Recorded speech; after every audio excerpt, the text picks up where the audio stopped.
Bendiciones todos los hermanos. Aquí les acompaña nuevamente Ailín Maldonado con nuestro pastor Luis Germán Mercado de Capilla del Rey Orlando. Muchos saludos, muchos abrazos, muchos besos. Les amamos, les extrañamos. Saludamos a todos los que nos acompañan desde ya en esta reunión de esta noche, esta reunión virtual. Y como diría una hermana que conocíamos muchos años atrás, en esta cita divina, porque es una cita divina, un encuentro divino entre nosotros para que el Señor sea glorificado, el Señor sea honrado, busquemos su rostro, compartamos palabra y nos animemos los unos a los otros, nos alentemos los unos a los otros en medio de este proceso, esta prueba, esta breve circunstancia y adversidad que estamos viviendo mundialmente. Y hablando de esto, pues he escuchado muchas noticias acerca de la desesperación que está en los corazones de los que necesitan volver a trabajar porque no tienen provisión, la desesperación de aquellos que no pueden ver a sus familiares enfermos, la desesperación de los padres con sus niños porque no encuentran qué más actividades inventar para poder ayudar a sus hijos a aprender, a cumplir y cubrir el resto del año escolar. Hay muchas situaciones, pero en medio de todo no podemos perder el norte, no podemos perder la fe, no podemos perder la esperanza. Estamos escuchando que los números se están reduciendo y creo que en vez de pensar es momento de salir, vamos a volver a trabajar, es momento de seguir orando. ¿Hasta cuándo, dirá usted? Hasta que veamos el milagro y esta pandemia sea erradicada completamente por el poder del Espíritu Santo. Dice en el libro de Eclesiastés capítulo 10, verso 10, si se embotare el hierro y su filo no fuere amolado, hay que añadir entonces más fuerza, pero la sabiduría es provechosa para dirigir. Así que es momento no de criticar, no de quejarnos, no de señalar, no de culpar, no de buscar chivos expiatorios, no de comentar cosas que desalienten a unos y a otros, sino es momento de orar y de orar con fe y de orar perseverantemente, de orar confiando y creyendo que Dios está bajo control y esta situación y circunstancia va a mostrar su gloria, su poder, su misericordia. Dice también en el Salmo 46:10 una palabra de parte del Señor para su pueblo: estad quietos y conoced que yo soy Dios. Es momento de estar quietos, de confiar en la misericordia de Dios. Estamos muy agradecidos porque vemos cómo el pueblo se ha levantado en misericordia, en compasión, en apoyo, en proveer, en estar pendientes, en asistir, en ayudar, en socorrer a los que están necesitados. Y creo que eso es lo que debemos hacer. Que el ocio, el hecho de que estamos encerrados, no nos haga perder de vista que Dios sí está en medio de todo y que sí está con nosotros. Otro verso que quiero leer, que se encuentra en el capítulo 4, versículo 2 del libro de la epístola de Pablo a los Colosenses, y dice de la siguiente manera: perseverad en la oración, velando en ella con acción de gracias. Así que pienso que lo que debemos hacer en esta hora y en este momento es perseverar en oración, mantenernos orando, continuar orando, no perder el ánimo ni la fuerza, sino continuar orando, clamando por todas estas vidas que están atravesando por un momento tan difícil, porque Dios tiene juntamente con la prueba, dice la Escritura, la salida. Y como siempre dice el pastor, Esto tiene fecha de caducidad, tiene fecha de expiración. Dice un refrán que recitábamos mucho cuando no conocíamos al Señor: no hay mal que dure 100 años, ni cuerpo que lo resista. Y nosotros sabemos lo que dice la Escritura, que Dios juntamente con la prueba nos va a dar la salida, nos va a socorrer, nos va a ayudar, nos va a sostener, nos va a guiar, dirigir, fortalecer, sanar nuestras heridas, sanar nuestro corazón, sanar nuestro espíritu, limpiar nuestra mente. Y es importante que sea momento de llenar nuestra mente y nuestro corazón de su palabra. Así que pienso que es una oportunidad de aprendizaje. Es una oportunidad de crecimiento en el Señor, crecimiento en el conocimiento de nuestro Padre Celestial, crecimiento y adquirir más destreza en los dones que el Señor nos ha dado para que podamos pulir, es más bien la palabra que buscaba. Pulir esas destrezas espirituales para que podamos alcanzar a muchos, buscar vías y medios en los cuales podamos bendecir a alguien. Y si usted a veces no tiene mucho al alcance para poder asistir a otros, pero por lo menos podemos orar, porque recuerde que, como leíamos recientemente, nuestras armas no son carnales, son espirituales, son poderosas en Dios para destrucción de fortalezas. Así que confiemos en la misericordia de nuestro Padre Celestial y mantengámonos orando unánimes en un mismo espíritu, todo creyente, orando y clamando al Señor. Saludamos a los que nos siguen acompañando a través de este medio desde donde nos acompañan. Sé que hay gente de Puerto Rico, también a veces nos acompañan de Cuba, de Ecuador, de Colombia, de otros estados, y nos gozamos de poder compartir estos momentos de oración y de ánimo con ustedes. Les recordamos que queremos orar. Si usted tiene peticiones, háganoslas llegar para que podamos orar por esas peticiones, clamar a nuestro Padre Celestial en un mismo espíritu, todos conectados, en acuerdo, orando, pidiéndole al Señor su intervención en medio de toda esta circunstancia.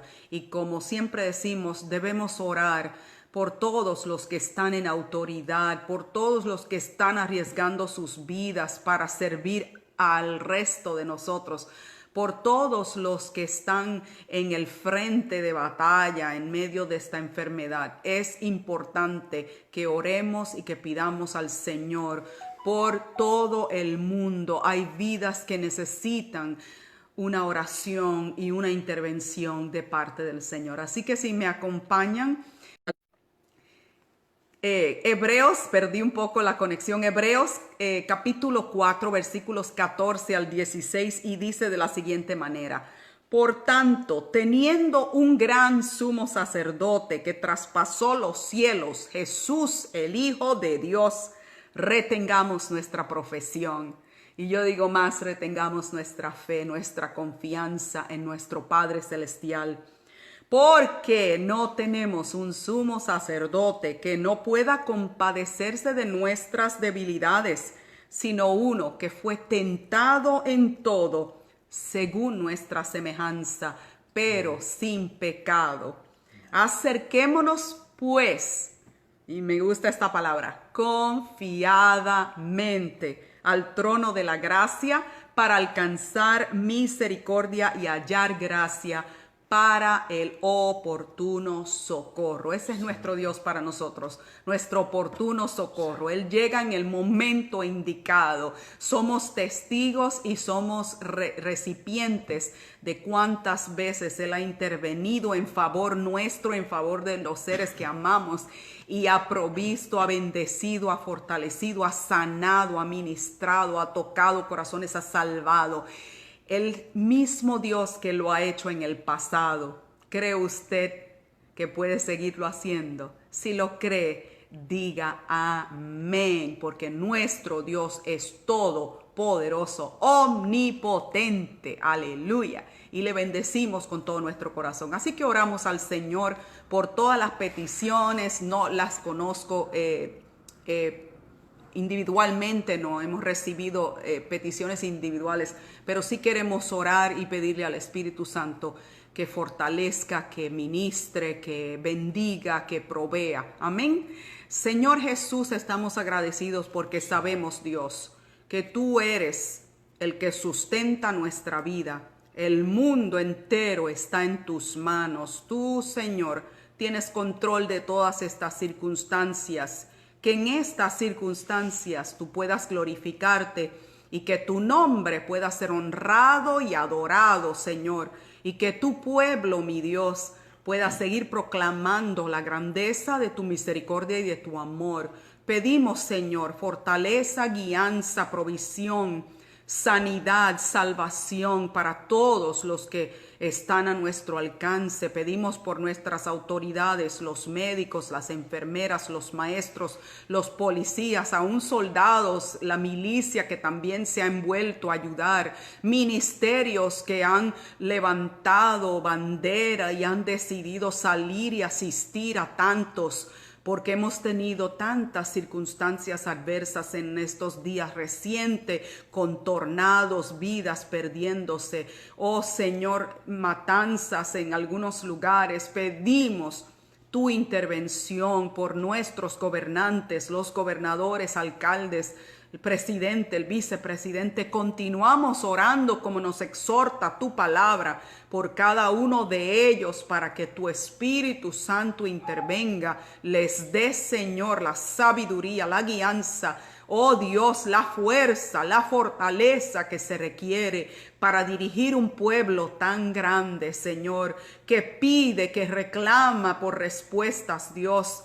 Pero solamente en ti está la verdad, solo en ti está la respuesta. Que los ojos se tornen a ti es nuestra oración, los corazones busquen de ti. Pon sed y hambre de ti en los corazones, Señor, para que busquen de ti y se conviertan a ti. Y nosotros, los que ya te hemos conocido, Señor, que nos afirmemos cada vez más, que ocupemos este tiempo para conocerte más, para escudriñar más tu escritura, tu palabra, para conocer más lo que nos has dado para ministrar y podernos pulir en nuestros dones, talentos y ministerios, para que podamos honrarte a ti. Agradecemos, Dios, por todos los que se han dado a bendecir, todos los que han salido a la calle, han buscado provisión para bendecir a otros, los que buscan mascarillas, agua, comida, todo para poder ayudar a otros. Los bendecimos en tu nombre y te agradecemos por cada uno de ellos, porque, Señor, tú palabra dice: bienaventurados los misericordiosos y los compasivos. Y sabemos que recompensa hay para los que confían, creen, te sirven, te honran y te glorifican a ti. En el nombre de Jesús los bendecimos a todos y te damos las gracias, nuestro Rey y Salvador. Amén. Con nosotros nuestro pastor para el estudio de la palabra. Permanezca allí. Recuerde que puede enviarnos sus peticiones y también sus inquietudes, preguntas acerca de la palabra que se va a compartir, para que podamos entonces responderles a través de este medio y poderles bendecir, y que puedan salir sin dudas, pueda terminar esta transmisión y usted sienta que fue ministrado, que fue bendecido, que fue edificado por la palabra del Señor. Dios les bendiga. Hasta pronto.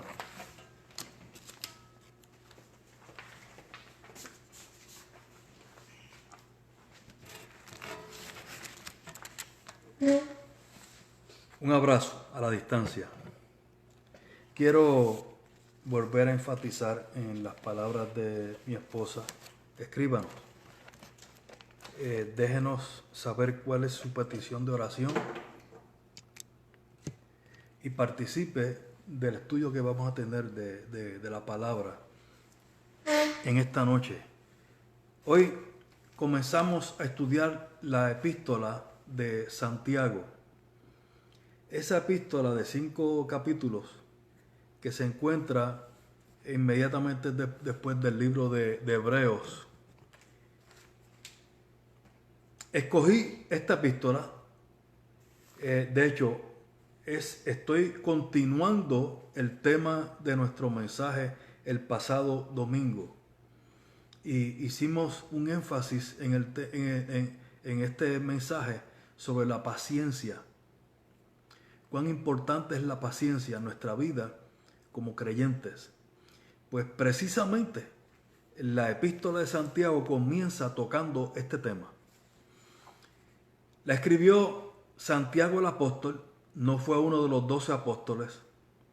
Mientras los 12 apóstoles estaban con el Señor Jesús, este hombre no creía al Señor y era hermano biológico del Señor Jesús. Pero no creyó. No fue hasta la resurrección de Cristo que este hombre realmente rindió su vida al Señor, no a su hermano biológico, al Cristo resucitado, al Hijo de Dios. En 1 Corintios capítulo 15 dice el apóstol Pablo que él fue una de las personas a quien el Señor se le apareció una vez resucitado. Primero se le apareció a varias de las mujeres, después a más de 500 hermanos a la vez, después a los 11 que estaban reunidos, y después a Jacobo, y por último, como a un abortivo, se me apareció a mí.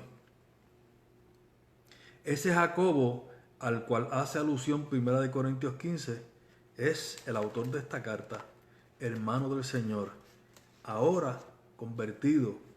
Y en otros pasajes se hace alusión a él, como en el caso de Gálatas capítulo 1, cuando el apóstol Pablo está testificando acerca de su conversión. Dice que cuando tuve el encuentro con Cristo, no subí a Jerusalén a los que eran antes que yo, y pasados 3 años volví a Jerusalén y me encontré, visité a Jacobo, el apóstol Jacobo, hermano del Señor, y por primera vez se hace alusión a la realidad de que este hombre ahora era apóstol. Es decir, además de los 12 apóstoles, hubo más apóstoles. No pertenecieron al ministerio de los 12, pero hubo apóstoles. Y Santiago, o Jacobo, fue uno de ellos. En el año 60, en los años 60 después de Cristo, el apóstol escribió esta epístola.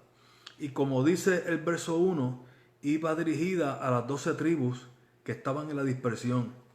Sin embargo, su mensaje es universal y lo vamos a ver ahora. A pesar de que el destinatario en primera instancia fue la dispersión de las 12 tribus, como ocurre con el resto de la escritura, su voz es universal. Y yo quiero que usted busque su Biblia. Vamos a estudiar en algunos pasajes verso por verso, aunque no en todos. Busque su Biblia. Es bueno que siempre que tome notas, tenga allí una lápiz y papel para que tome nota. Puede enviar preguntas a través de este medio, de escribirnos. Les vamos a hacer todo lo posible por contestar hoy esas preguntas. También puede participar, puede aportar, comentar sobre el estudio. Quiero leer en Santiago capítulo 1 y verso 1. Santiago, siervo de Dios y del Señor Jesucristo, a las 12 tribus que están en la dispersión, salud, o salutaciones, o saludos. Verso 2. Parecería que a partir de este verso 2, el apóstol está abordando el tema de mayor importancia en toda esta carta. Y hay varios subtemas en toda la epístola. Pero aborda primero lo que es primero. Mire, en esta carta se habla primero de las pruebas. Se habla de la pobreza y riquezas. se habla de prueba y tentación, se habla de recibimiento de la palabra, de la religión genuina, se habla de distinciones sociales y la ley real, se habla de fe y obras, habla sobre la lengua, las dos sabidurías, habla del mundo y Dios, el mundo y el creyente, habla del juzgar, habla de la presunción o confianza pecaminosas, el juicio del rico sin escrúpulos, habla de la paciencia hasta el retorno de Cristo, habla del juramento y habla de, por último, de haciendo volver al hermano que se ha alejado, a alguien que está apartado.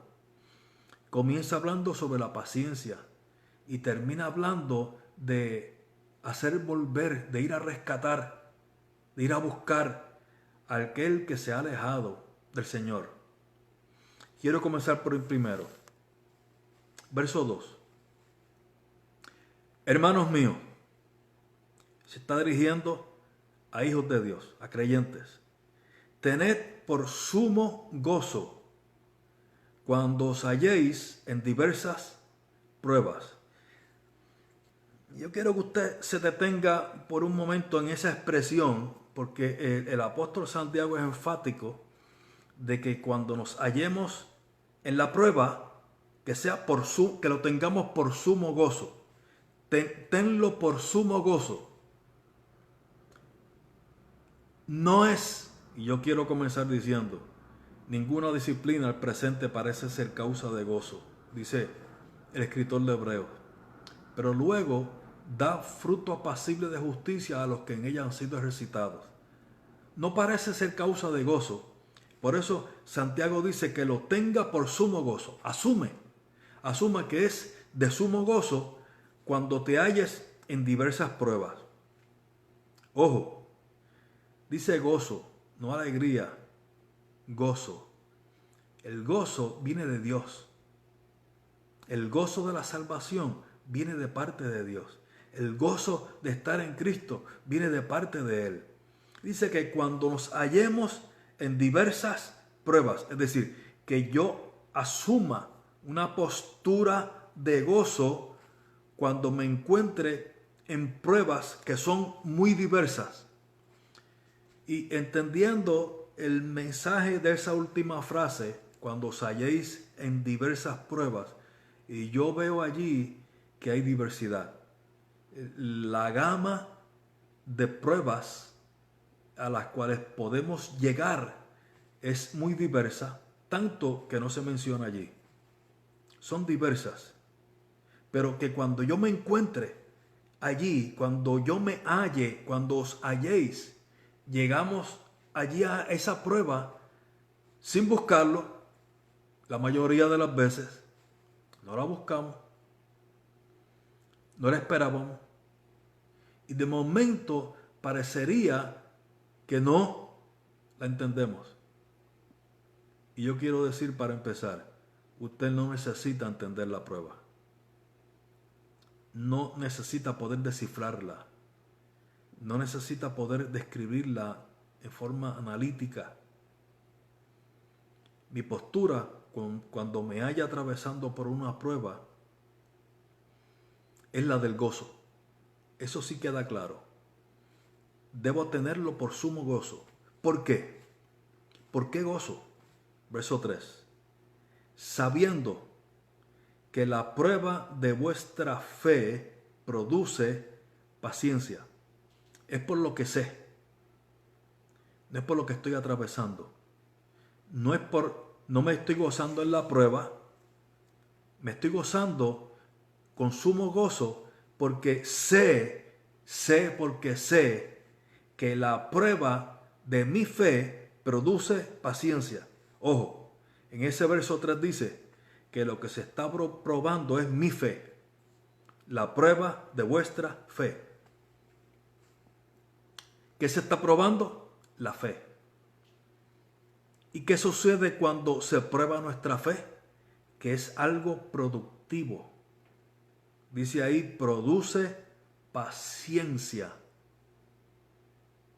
Hay cosas que son improductivas. Yo como hijo de Dios quiero dedicarme a lo que sea productivo. Lo que es improductivo, prefiero no atenderlo. Hay cosas que son productivas. La prueba de mi fe es una de ellas. Porque sé que esa prueba de mi fe es productiva. Ahora, ¿qué produce? Produce paciencia. Yo quiero que usted tome conciencia de ese verso 3, que lo que produce la prueba de la fe es específicamente paciencia. ¿Por qué?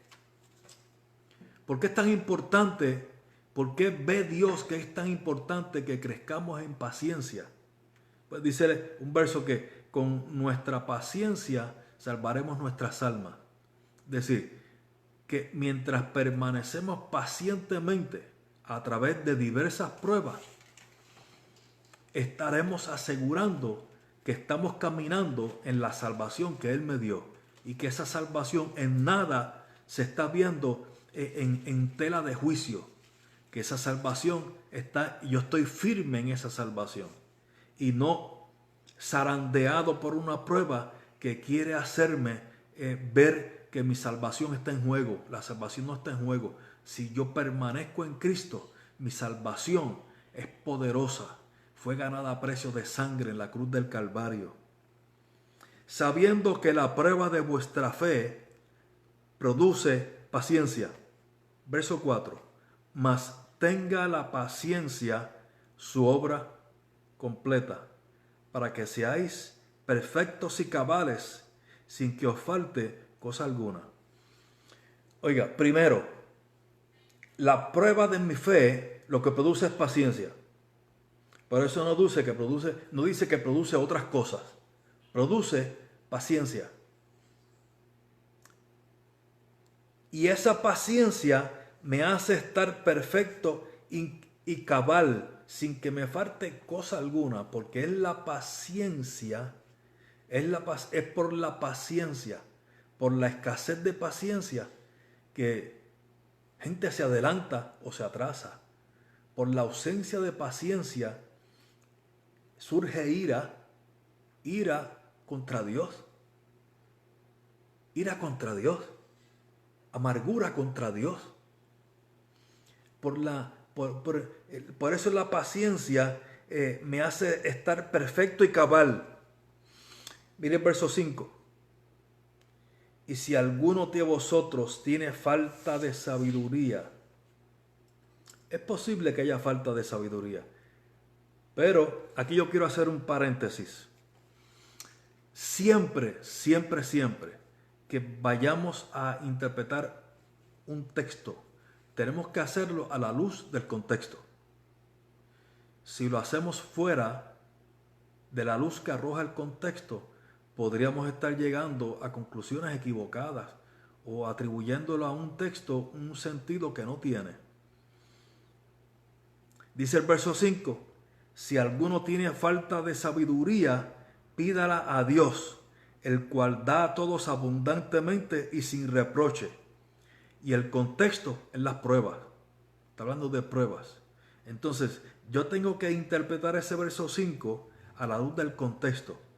Cuando ese verso dice que pidamos sabiduría a Dios, es que en medio de la prueba yo pida a Dios sabiduría, pero no para descifrar la prueba, porque aunque Dios nos dé sabiduría, seguramente no podremos descifrarla y explicarla, pero sabiduría para conducirme sabiamente en medio de la prueba.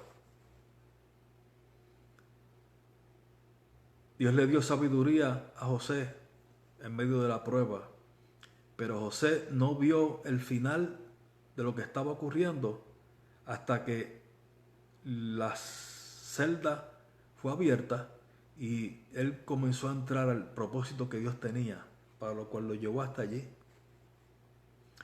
Pero Dios le dio sabiduría y por eso se pudo mantener dentro del propósito de Dios y utilizando palabras de hebreos en cuanto a Moisés, se mantuvo como viendo al invisible por la sabiduría. Si en medio de mi prueba yo puedo traer al Señor, no excluirlo, yo puedo traerlo. Si yo puedo traer al Señor en medio de la situación en la que estoy viviendo, no será para destrucción, sino para gloria de Dios y bendición de mi alma. Mi fe está siendo probada, yo creceré en paciencia. Y dice el verso 6, pero pida con fe, no dudando nada, porque el que duda es semejante a la onda del mar, que es arrastrada por el viento y echada de una parte a la otra. No piense pues quien tal haga que recibirá cosa alguna del Señor. El hombre de doble ánimo es inconstante en todos sus caminos. ¿Qué es un hombre de doble ánimo o una mujer de doble ánimo?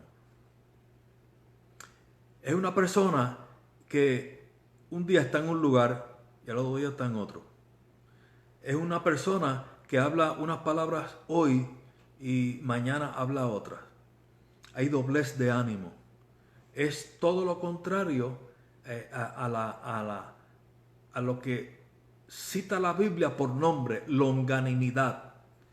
Longanimidad es constancia del ánimo. ¿Qué es constancia del ánimo? No quiere decir que estamos siempre contentos. Quiere decir que no importa la situación por la que atraviese, mantengo mi lugar. Mantengo mi lugar. No abandono mi lugar. No hablo distinto a lo que hablé de parte de Dios. Dice, cuando atravieso por pruebas, se cumple lo que dijo el apóstol Pablo, creí, por lo cual hablé, estando en gran manera angustiado. Es decir, cuando estoy angustiado, hablo lo mismo que hablé cuando creí, no algo distinto. No estoy condicionado por la situación por la que estoy hablando. Mis palabras son las mismas que cuando estaba en lugar espacioso. Quiero leer el verso 12, donde continúa el tema de las pruebas. Bienaventurado el varón que soporta la tentación, porque cuando haya resistido la prueba, recibirá la corona de vida que Dios ha prometido a los que le aman.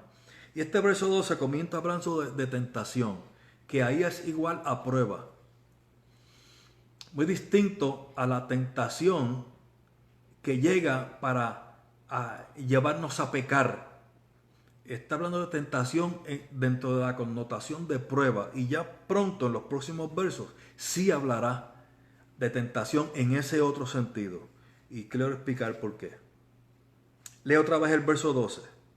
Bienaventurado el varón que soporta la tentación, soporta la prueba, porque cuando haya resistido la prueba, recibirá la corona de vida que Dios ha prometido a los que le aman.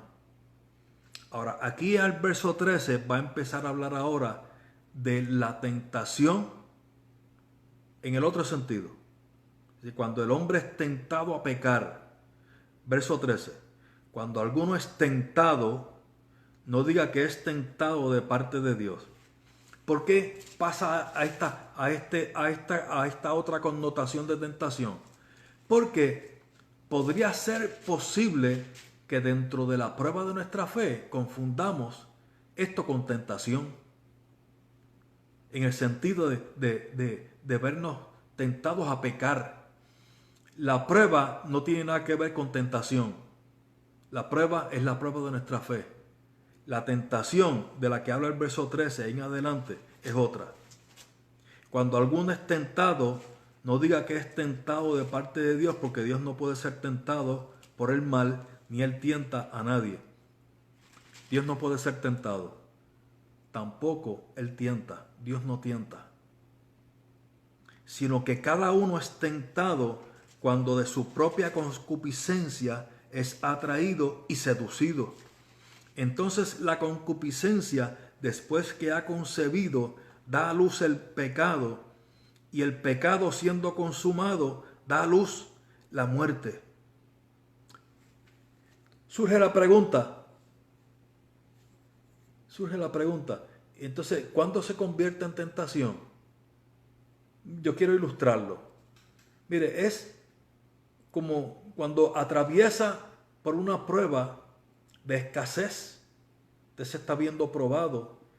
Hay una prueba de escasez financiera en su vida. De esos momentos en que llega una escasez real y es probada mi fe. En ese momento habrá alguien que da lugar a la tentación y toma de lo que no es suyo. En ese momento, o al menos es tentado a tomar de lo que no es suyo. ¿Vio la diferencia? Es muy distinto. Verso 16. Amados, hermanos míos, no erréis. Toda buena dádiva y todo don perfecto desciende de lo alto, del Padre de las luces, en el cual no hay mudanza ni sombra de variación. Dios no se muda. ¿Usted ve lo que dice ese verso 17? En Él no hay variación, no hay sombra de mudanza. Dios no cambia. Dios no dice una cosa hoy y otra mañana. Su palabra es eterna. El cielo y la tierra pasarán, pero sus palabras no pasarán. Su palabra es la misma. Por eso quien quiera cambiar su palabra, quitando, también su nombre será quitado del libro de la vida. No se puede cambiar la palabra de Dios. Yo no puedo poner en boca de Dios palabras que Él nunca dijo. Yo quiero citar de parte de Dios sus palabras. Importante que yo conozca su palabra. Porque su palabra estará conmigo presente en el día de la prueba. Su palabra estará conmigo en momentos en que yo necesito poder pronunciar lo que tengo que pronunciar. Si yo conozco, si yo atesoro su palabra, si yo memorizo su palabra, si yo escudriño su palabra, si yo como de su palabra, tendré para poner en mi boca palabras. ¿Debo yo confesar? Sí, pero creo en la confesión de la palabra de Dios. Yo quiero confesar palabra de Dios, no otra cosa. La confesión no puede ser otra cosa. Yo quiero confesar palabra de Dios. Y en el momento de la prueba, yo tengo que confesar palabra de Dios. Verso 19. Por esto, mis amados hermanos, todo hombre sea pronto para oír, tardo para hablar, tardo para airarse. Y yo quiero llamar su atención que este verso 19 está en el mismo contexto de las pruebas. Que en el medio de la prueba yo sea pronto para oír, pero tardo para hablar. Y tardo para airarme. Los judíos tenían un dicho. Decía, Dios le dio al hombre 2 oídos, pero solo una lengua. Escucha mucho, hable poco. Bueno, el mismo proverbio dice que aún el necio cuando calla es contado por sabio. También dice que la palabra dicha como conviene es como una manzana de oro con adornos de plata. Es la palabra dicha como conviene. Todo hombre sea pronto para oír y tardo para hablar y tardo para airarse. Y el 20 dice, porque la ira del hombre no obra la justicia de Dios. ¿Por qué debo ser tardo para airarme? Pues hay personas que son prontas para airarse. Y su primera alternativa es airarse. Dice aquí que debo ser tardo para airarme. Que la última alternativa sea airarme. Tardo, lo último. Lo último que yo pudiera estar intentando echar mano será la ira. El espíritu del pasaje es: no te aires. En medio de la prueba, no te aires. ¿Por qué? Porque la ira del hombre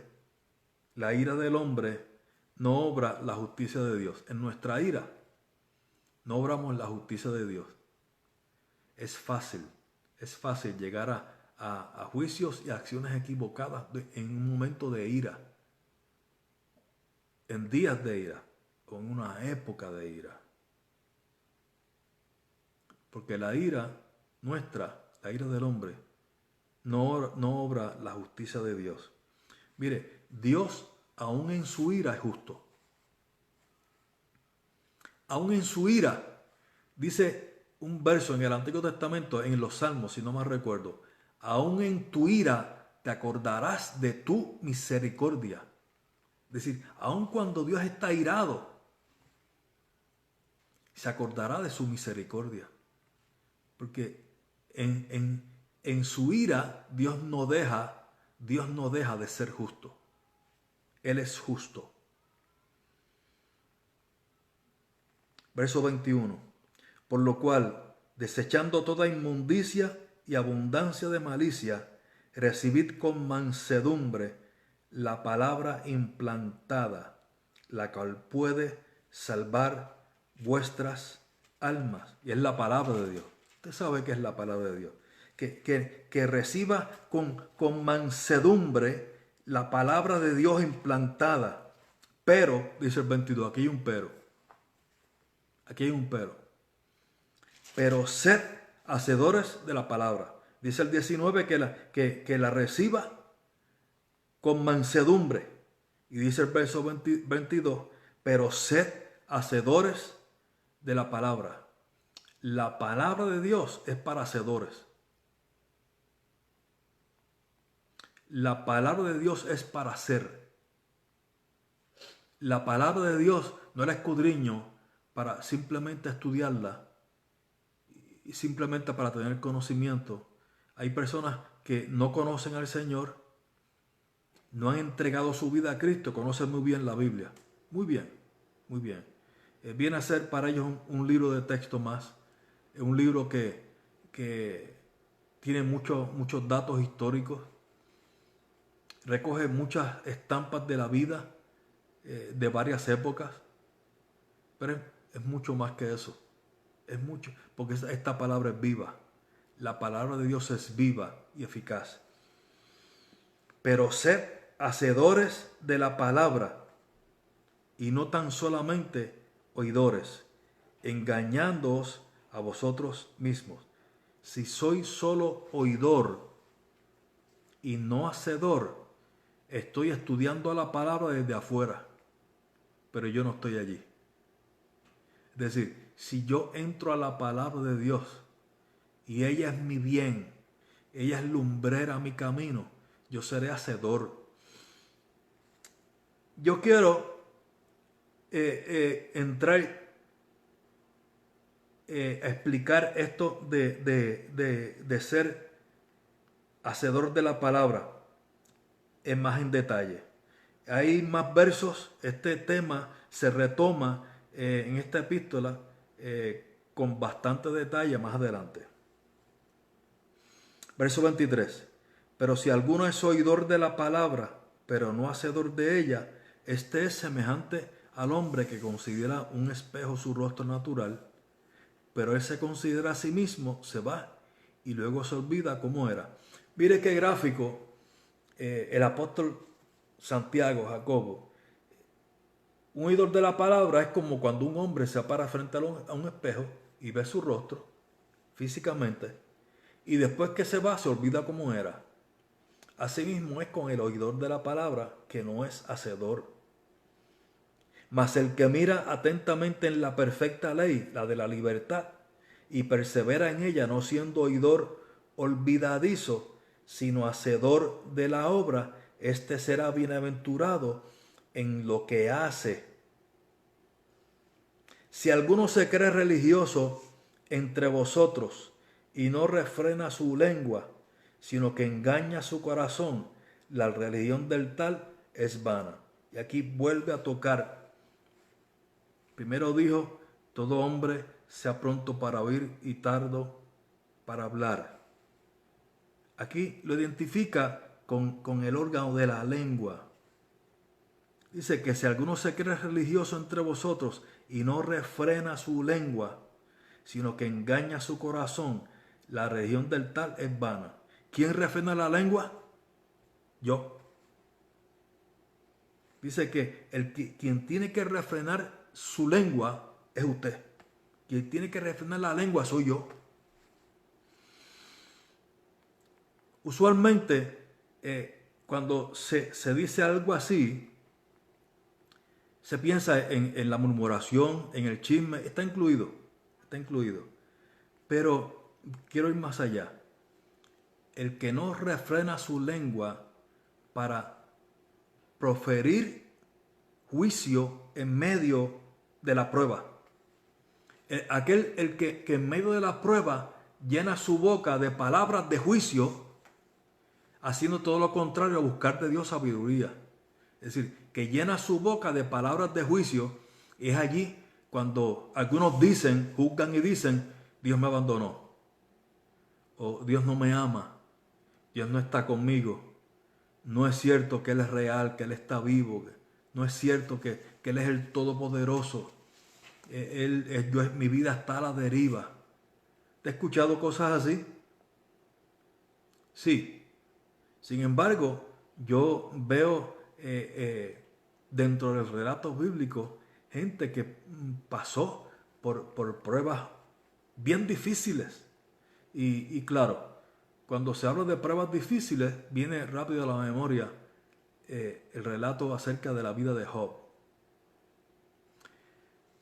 Pues mire, yo quiero decirle que lo que ocurrió en la vida de Job transcurrió entre lo que unos decían y entre lo que él decía. El libro de Job transcurre entre lo que decían 3 de sus amigos, bueno, 4, con un cuarto que apareció más tarde, lo que decían ellos y lo que decía él. Cuando Job hablaba, en gran parte del relato de este libro, dice que en todo esto que dijo Job, no atribuyó a Dios despropósito alguno. Cuando Job hablaba en medio de aquella terrible prueba, lo que él decía era conforme a lo que él había creído de Dios. No era distinto. Por eso no habló con despropósito. Sus palabras se mantuvieron con propósito en el Señor. No así sus amigos. De sus amigos no se dice tal cosa. Pero cuando Job habló con propósito. No habló algo distinto a lo que había creído antes de entrar a la prueba. Era una prueba muy diversa a lo que él estaba acostumbrado a vivir. Era muy distinta, una situación muy distinta. Pero Job se mantuvo hablando lo que él había creído. Por eso en el Nuevo Testamento se habla de él con un hombre como ejemplo de fe y de paciencia. Entonces volvemos a la paciencia. Fue puesto como ejemplo de paciencia. Podría decir, bueno, fue ejemplo de resistencia, sí, pero lo que la Biblia resalta es que fue ejemplo de paciencia. Y como se condujo con paciencia en medio de su prueba, la prueba de su fe estaba produciendo paciencia, se condujo con paciencia, él pudo ver propósito de Dios y pudo mantener al Señor dentro de su prueba, no lo sacó, dentro de su prueba no sacó a Dios. Estaba llorando, pero él sabía que Dios estaba con él. Estaba sufriendo, pero él sabía que Dios estaba con él. Había tenido pérdidas, muchas pérdidas, de todo tipo de pérdidas, pero él sabía que Dios estaba con él. Y se mantuvo hablando conforme a lo que había creído, no algo distinto. Por eso se dice en el Nuevo Testamento que fue ejemplo de paciencia, de longanimidad. un ánimo constante y no abandonó su lugar. Otros abandonaron su lugar, su esposa abandonó su lugar, lo animó a maldecir a Dios.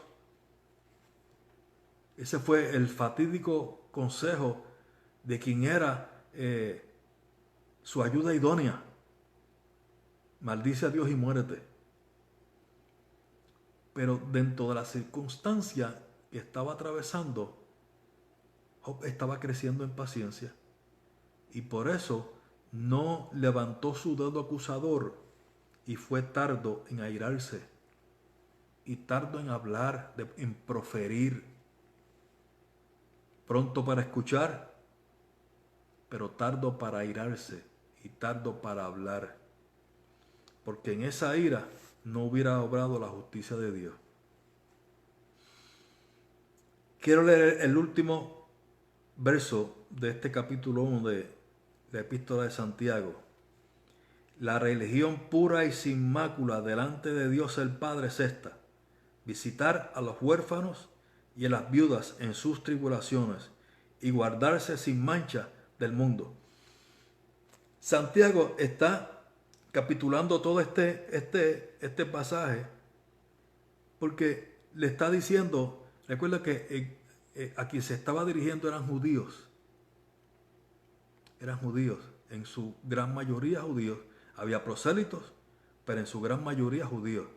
Le estaba dando unos principios que no eran privativos de los judíos, porque comenzamos diciendo, son principios universales.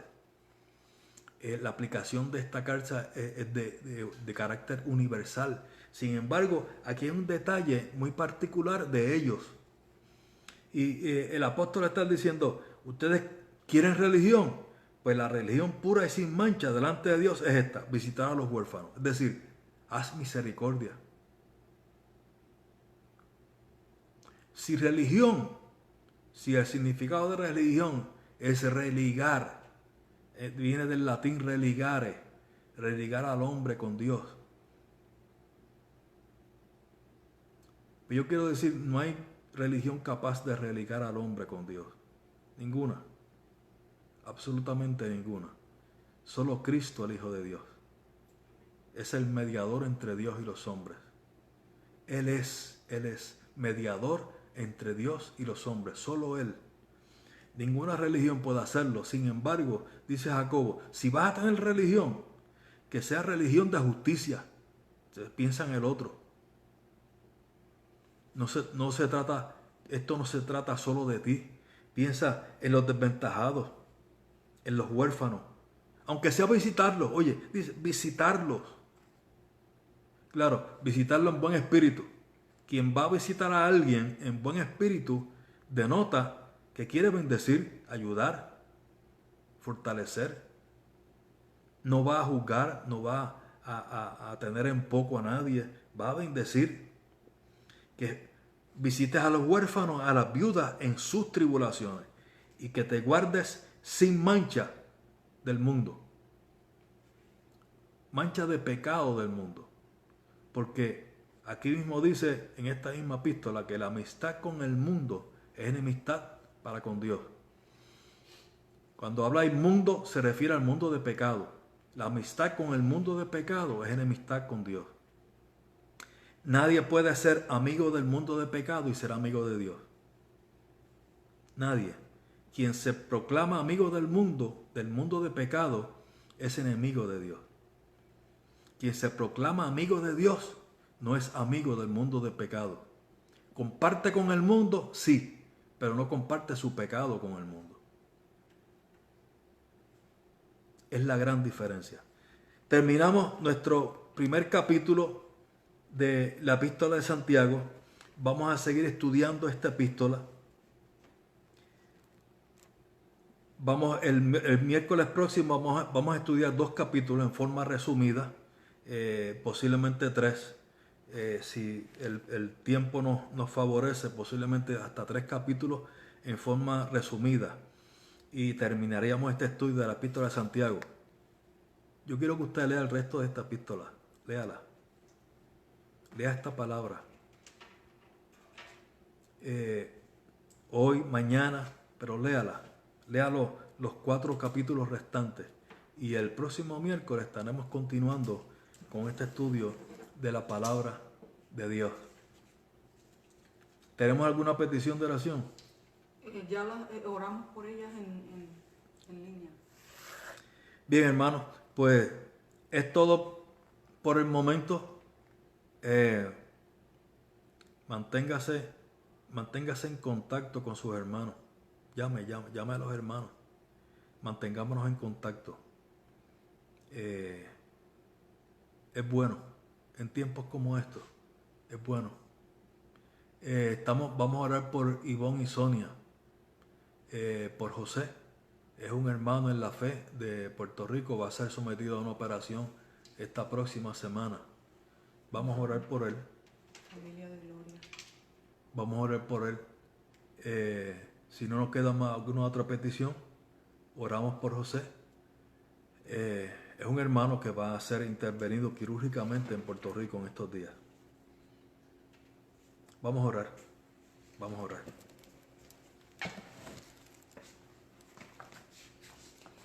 Queremos incluir 2 o 3 peticiones que también nos llegaron. Entre ellas nos solicitan por una familia cuyos hijos han sido expuestos al virus, y pues oramos para que Dios les proteja. Si han sido contagiados, para que Dios les sane. Otra familia perdió un familiar por el virus, así que oramos por fortaleza y consuelo de parte del Señor. Y también queremos orar por otra familia que también nos solicita la oración. Así que confiemos en el poder del Señor, confiemos en la misericordia de nuestro Padre Celestial. Padre, en el nombre de Jesús, Señor, a ti entregamos todas estas peticiones, sabiendo, Padre, que eres todopoderoso para obrar, para fortalecer, para sanar, para consolar, para bendecir, para llenar de tu Espíritu Santo y de sabiduría en estos momentos difíciles, Señor, porque tú eres el Rey todopoderoso. Padre. Te agradecemos, Señor Jesús. Nos vemos prontamente el domingo. Recuerda, estamos aquí a las 11 de la mañana. Nuevamente les bendecimos, les amamos. Hasta pronto.